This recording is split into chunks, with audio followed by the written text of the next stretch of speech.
Սոսի հեռուստատեսության եթերում լուրեր լրատվական ծրագիրն է, բարև ձեզ։ Սեպտեմբերի 18-ին տեղական ինքնակառավարման մարմինների ընտրություններ են անցկացվել մարզի 5 համայնքներում, նրանցից 4-ը խոշորացվել են։ Ընտրատարածքային ընտրական հանձնաժողովները ամփոփել են նախնական արդյունքները։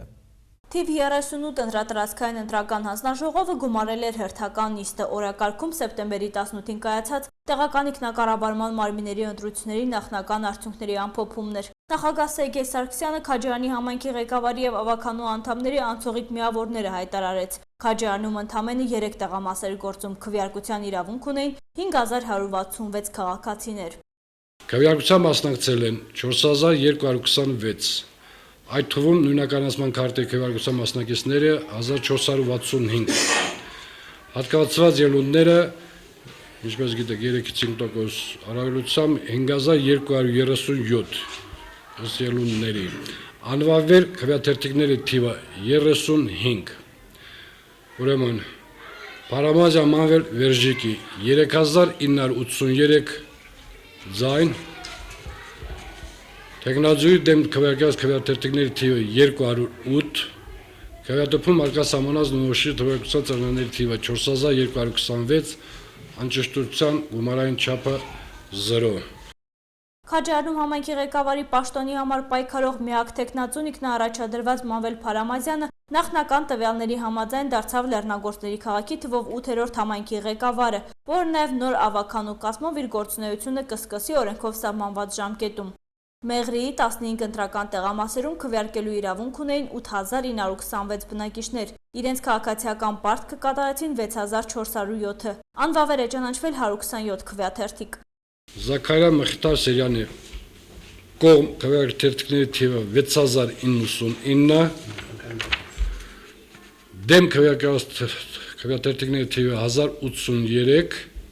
անճշտության գումարային չափը 5։ Հայաստանի Հանրապետական կուսակցության կողմից առաջադրված միակ տեխնացուն Մեղրիի նորաստեղծ համայնքի ղեկավար է ընտրվել Ագարակի նախկին քաղաքապետ Մխիթար Զաքարյանը, որն այսուհետ կղեկավարի 1 Մեղրի վարչական շրջանում ընդգրկված Մեղրի Ագարակ քաղաքները, ինչպես նաև Կարճևան, Կուրիս, Լեռնաձոր, Վարդանիձոր, Վահրավար, Շվանիձոր, Տաշտուն, Լիչք, Այգեձոր, Գուդեմնիս, Թխկուտ, Լեհվազ, Ալվանք գյուղերը։ Թիվ 38 ընտրատարածքային ընտրական հանձնաժողովը բողոքներ չի ստացել։ Քաջարյան քաղաքում ձևավորված 3 ընտրատեղամասերից բողոքարկման խնդրարուց հարցեր մեզ չեն բարձրացանել, ընտրական հանձնաժողովի որոշմամբ, նախագահի որոշմամբ 2 հանձնաժողովի անդամներ այցելել են բոլոր տեղամասերը, հայցերով ներկայացել խնդրարուց հարցեր բարձրաբանելու, եթե պիտի լիներ ոչ մի խնդիր չի եղել։ Այդ նույն հաջողությամբ ուսումնասիրվել է գրանցամատյանները եւ արձանագրության թերթիկները, չունենք կարծիք գրված եւ հատուկ կարծիք չկա նաեւ գրառում արձանագրություններում։ Այս պարագայում մենք համարում ենք, որ ընտրությունը կատարվել է նորմալ վիճակում, այսինքն այն կայացած է համարում։ Այդ նույն հաջողությամբ նաեւ Մեղրի 15 ընտրական հանձնաժողովներում տեղամասային ոչ մի խնդրարուց հարց բարձրացվել, այնտեղ կարծե թեվակի ասենք խնդիր զուտ թանակի բանի պահերով ասել են, որ ոչ մի խնդիր չկան, դա ասենք իր գործառույթները նորմալ նույն ձևով կարող է կատարել։ Նույն հաջողությամբ նաև ուսումնասիրվել է գրանցամատյանները Մեղրու տարածաշրջանից բերված տեղամասային հանձնաժողովի գրանցամատյանները եւ արձանագրությունները, չունեն գրառումներ, չունեն հատուկ կարծիք գրառված։ Խոշորացված Գորիսի համայնքի ղեկավար է ընտրվել գործող քաղաքապետ Վաչագան Ադունցը 87.7%-ով։ Ընտրությանը մասնակցելու իրավունք ունեին 10197 բնակիչ, Վաչագան Ադունցի օգտին է քվեարկել 8367-ը, իսկ խոշորացված տեղ համայնքի ղեկավար է ընտրվել Ներսես Շադունցը, ստանալով ընտրողների 2708 կողմ ձայնը։ Խոշորացված եւս մեկ համայնքի Գորհայքի վարչատարածքային նոր միավորման ղեկավար է ընտրվել Արուստամ Արուստամյանը։ Այստեղ քվեարկելու իրավունք ունեին 1383 ընտրողներ, 558 ձայնով Արուստամ Արուստամյանը դարձավ Գորհայքի համայնքի ղեկավար։ Նախընտրական քարոզարշավի շրջանակում Կապանի համայնքի ղեկավարի տեխնացու Աշոտ Հայրապետյանը շարունակում է հանդիպումները ընտրողների հետ։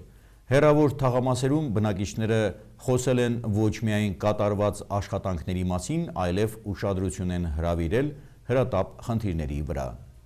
Տեղական ինքնակառավարման մարմինների ընտրություններին գնալով հաշված օրեր են մնում։ Կապանի համայնքի ղեկավարի թեկնածու եւ գործող քաղաքապետ Աշոտ Հայրապետյանը նախընտրական քարոզարշավի շրջանակում շարունակում է հանդիպումները ընտրողների հետ։ Այս ընթացքում այցեր եղան քաղաքի հեռավոր թաղամասեր, հերթական կանգառը, Բաղաբուրջներ։ Թեկնածուն նշեց, որ բաշխակատով են հանդիպում միմյանց, քանի որ նախորդ տարիներին կարողացել են բնակիչների հետ համատեղ ուժերով լուծել առաջնահերթ լուծում պահանջող խնդիրները։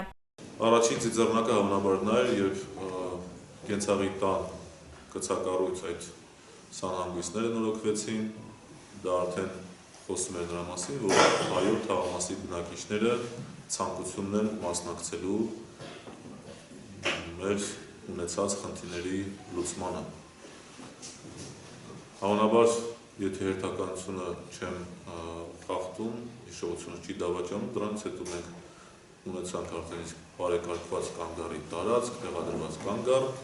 հետո ձեռնամուխ եղանք ճանապարհի բարեկարգման։ Իհարկե, Բաղաբուրջի ճանապարհը դա միայն բաղաբուրջեցությունը չի, դա բոլորինս է, որովհետև մենք ունենք եղբայրական գերեզման ու շահամալիր։ Ճանապարհի մի հատվածը բարեկարգվել է նաև բնակիչների աջակցությամբ, ինչ վերաբերում է դեռևս չնորոգված մասին, կարճ ժամանակում սրա հարցը եւս կլուծվի, նշեց Աշոտ Հայրապետյանը։ Ընդհանրապես շինանյութի հետ կապված խնդիրը, ես մինչև թաղամաս բարձրանալը ևս մեկ անգամ տեղեկացա, կարող եմ ասել, որ դիտումը երկուշաբթի լինելու է Կապանում, իսկ չորեքշաբթի, որտեղ 2 օր դեղ անհրաժեշտ է, որպեսզի տաքացնեն կարողանա մեքենայից հանել, չորեքշաբթի արդեն աշխատանքները կմեկնարկեն։ Լուսավորության հետ կապված խնդիրները նույնպես տարբեր վայրերում տեղադրվեցին լուսատուներ, չեմ ասում, թե թաղամասը ամբողջությամբ լուսավորված է։ Թեկնածուին լսելուց հետո բնակիչները բարձրաձայնեցին դեռևս չլուծված խնդիրների մասին, ռոռոկման ջրի հետ կապված խնդիրներ չկան, բայց Բաղաբուրջում ապրողների ցանկությունն է ստանալ բավարար քանակությամբ եւ մաքուր խմելու ջուր։ Այն բնակավայր է հասնում ինքնահոս ճանապարհով։ Թաղամասի ջուրը պետք է միանա ընդհանուր ջրամատակարարման ցանցին, նշեց Աշոտ Հայրապետյանը։ Ձեր թաղամասի նաեւ ոչ մշտական բնակիչները մշտապես ինձ դիմում են այդ հարցով, նաեւ ասեցի, որտեղ թաղամասի բնակիչները նույնպես։ Եվ պիտի որ դուք տեղեկացված լինեք, ամենայն դեպս ես հիմա կրկնեմ, որ այդ ծրագիրը շարունակելի է, եւ եթե Կապան համայնքի իր բոլոր ծայրամասային թաղամասերով ներառյալ ցանցի համարյա թե 95%-ից ավելինը արդեն իսկ փոխվել է, բարեկարգվել է, ապա այդ 5%-ը դուք էլ գիտեք ոչ մեծ ժամանակ է պահանջելու, ոչ էլ մեծ միջոցներ։ Ծրագիրը այո շարունակական է, ասեմ, որ նաև նոր նախագծման աշխատանքներ են իրականացվում եւ ներառվել է նաև Բաղաբուրջի թաղամասի օրվա կարգավորիչ ջրամբարի եւ ջրագծերի փոխարինման, ինչպես նաև համապատասխան ճնշում ապահովելու նպատակով համապատասխան սարքերի տեղադրման աշխատանքներ։ Հանդիպումը շարունակվեց հարց ու պատասխանի տեսքով, համայնքի ղեկավարի թեկնածուն ընտրողների հետ հանդիպումներ ունեցավ նաև Բարաբաթում, Վաչագան, Բեղ, Երկաթուղայիններ թաղամասերում։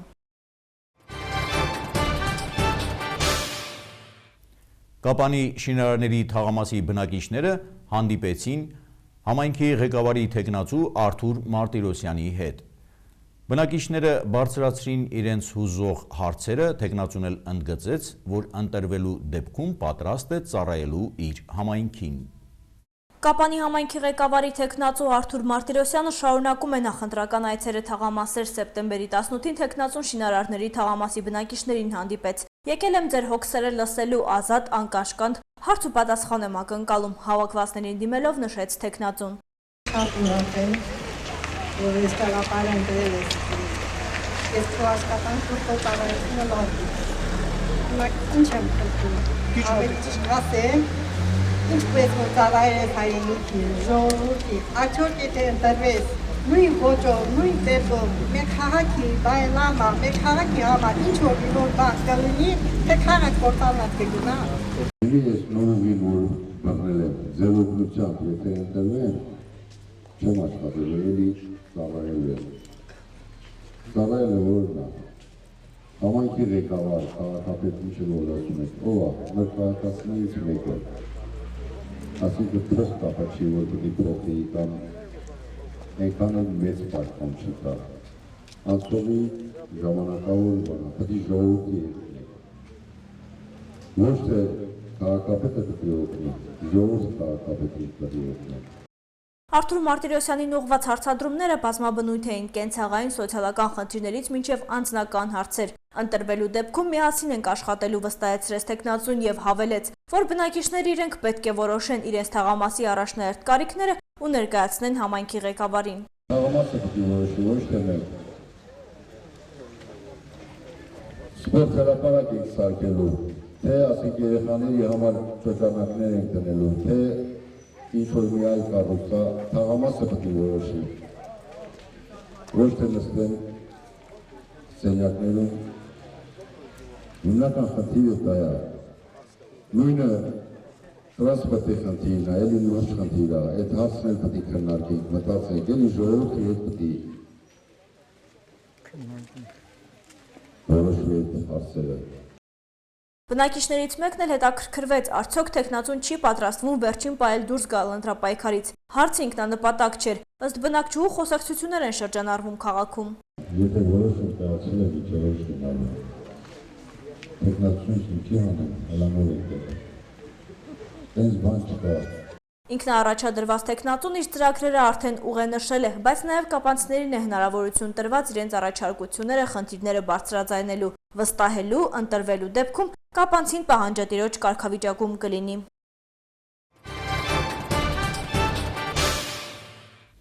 Ֆուտբոլասերների համար ընթացիկ մրցաշրջանում հերթական պարտությունը կրեց Գանձասար Կապանը։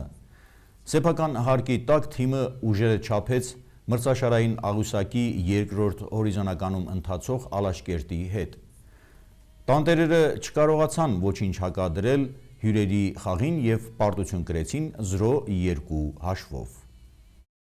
Երկու թիմերն էլ նախորդ հանդիպումներում պարտություններ էին կրել և բնականաբար պետք է ձգտեին արդարանալ երկրպագուների առջև բովանդակալից խաղով։ Այդ ձգտումը պարզվեց ավելի շատ ունեին հյուրերը։ Խաղի հենց առաջին րոպեներից Ալաշկերտի ֆուտբոլիստները տիրեցին նախաձեռնությանը և սկսեցին վտանգավոր պահեր ստեղծել տանտերերի դարպասի մոտ։ Առաջին խաղակեսում նրանք երկու անգամ գրավեցին մրցակցի դարպասը, ճիշտ է, բաց թողած գոլերում մեղքի բաժին ուներ նաև դարպասապահը։ Երկրորդ խաղակեսում էլ տպավորությունն այնպիսին էր, որ տանտերերը չեն կարողանում հաղթահարել հոգեբանական արգելքը։ Մրցակցի գործողություններին հակախաղ չգտնելով նրանք այդպես էլ լրջորեն չսպառնացին դարպասին։ Ալաշկերտի գլխավոր մարզիչը խաղի արդյունքը տրամաբանական համարեց։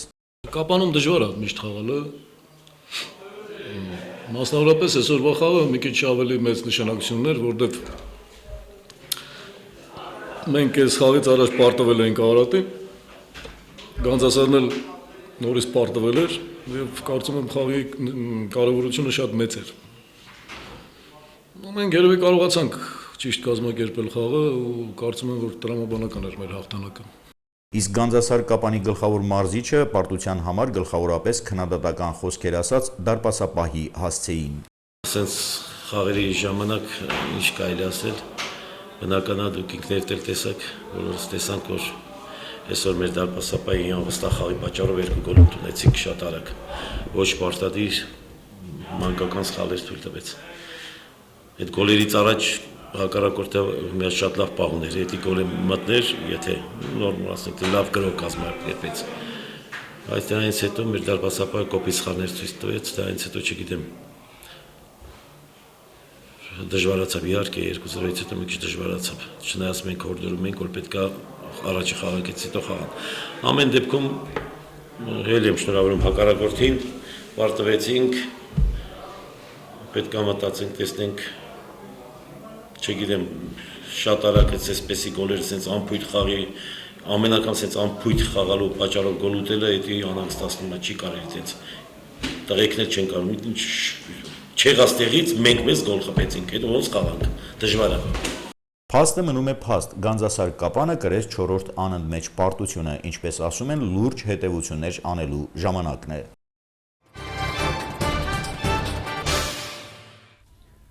Ռուսաստանի Պետդումայի ընտրություններում, ինչպես եւ սպասվում էր, հաղթանակ է տարել միասնական Ռուսաստանը։ Սիրիայում լրացել է Ռուսաստանի եւ Միացյալ Նահանգների միջև ձեռք բերված հրադադարի ժամկետը, թողարկման միջազգային լուրերը։ Ռուսաստանի Պետդումայի ընտրությունները մեծ անակնկալներով աչքի չընկան։ Միասնական Ռուսաստանը կուսակցական ցուցակներով ստացել է 140 մանդատ, ևս 203-ը միամանդատ ընտրատարածքներից։ Նախագահ Վլադիմիր Պուտինը այսպես է մեկնաբանել Միասնական Ռուսաստանի հաղթանակը։ Մարդիկ տեսնում են խորհրդարանում լայնորեն ներկայացված երկրի առաջատար քաղաքական ուժի ցանկությունը եւ ձգտումը, տեսնում են ձգտումը եւ վստահում են աշխատելու եւ երկրին օգուտ բերելու այդ ցանկությանը։ Պետդումային անցնում նաև Կոմկուսը եւ լիբերալ դեմոկրատական կուսակցությունը, ստանալով ձայների ավելի քան 13%, ինչպես նաև Արդարացի Ռուսաստանը, որը ստացել է ավելի քան 6%։ Մյուս կուսակցություններին չի հաջողվել հաղթահարել 5%-ի շեմը։ Կենտրոնական ընտրական հանձնաժողովի տվյալներով քվեարկությանը ընտրողների մասնակցությունը կազմել է մոտ 48%։ Սիրիայի օդուժը հարվածներ է հասցրել իսլամական պետություն խմբավորման գրոհայինների դիրքերին Դեր Զորում, ոչնչացնելով, ինչպես հաղորդում է Պաշտպանության նախարարությունը, տասնյակ ջիհադիստների եւ զրահատեխնիկա։ Հենց այդ քաղաքի շրջանում են շաբաթ օրը միջազգային կոալիցիայի ռմբակոծիչները գնդակոծել կառավարական ուժերին, որի արդյունքում զոհվել են ավելի քան 60 զինծառայողներ։ Այդ միջադեպը սպառնալիքի տակ է դրել Ռուսաստանի եւ Միացյալ Նահանգների միջև ավելի վաղ ձեռք բերված կարգավորման համաձայնագիրը։ Մեկ շաբաթ առաջ ԱՄՆ-ի եւ Ռուսաստանի արտաքին գերատեսչությունների ղեկավարների միջև ձեռք բերված պայմանավորվածության համաձայն Սիրիայի կառավարական ուժերը եւ զինված ընդդիմությունը հայտարարել էին 7 օրով հրադադար հաստատելու մասին։ Ժամկետը լրանալուց մի քանի ժամ առաջ հրադադարի հնարավոր երկարաձգման մասին պաշտոնական հայտարարություններ չեն հնչել։